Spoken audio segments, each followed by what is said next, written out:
My name is Bill Cayley. I'm Director of Demand Planning and Forecasting for Faribault Foods. Last March and April, we experienced very high sales as our customers ordered high volumes of product to meet the customer demand. This in turn exhausted our inventories. As a result, our sales decreased in June and July as our inventories were exhausted and pantry loading decreased, which is shown by the green line in the graph below. Our production capacity has been pushed to the max, and we are still experiencing the effects as we continue to try to replenish our inventory levels. So how do we perform the forecast during COVID-19? We divide the products based on our priorities. High movers get reviewed more frequently, whereas slower movers get reviewed once a month or even longer. More frequent sales and operations planning are moved from once a month to a weekly basis, or even as on a daily basis, depending on the need.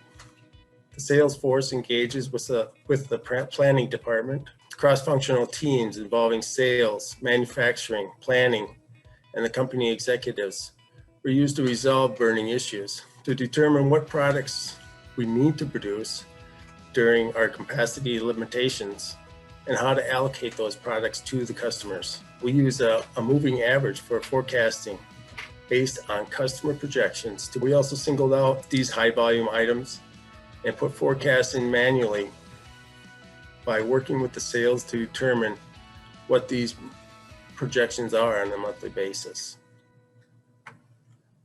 So how do we perform the forecast for post-COVID-19?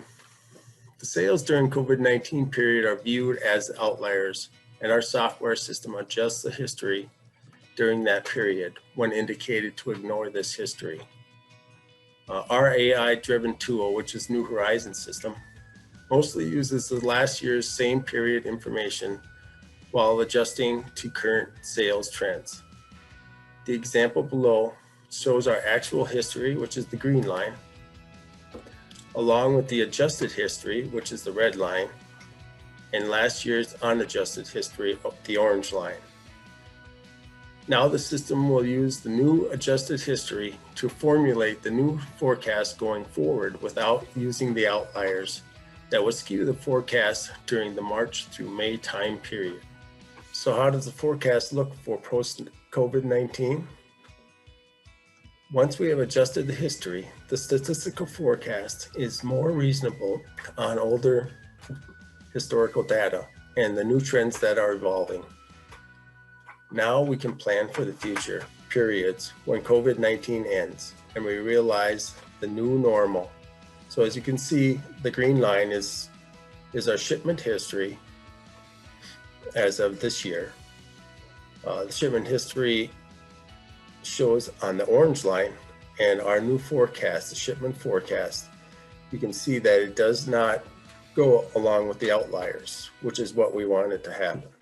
So as a result of our top 20 products at Faribault Foods, forecast accuracy for the year 2020 during COVID-19 pandemic shows our normal accuracy and how that fell off during the pantry loading period.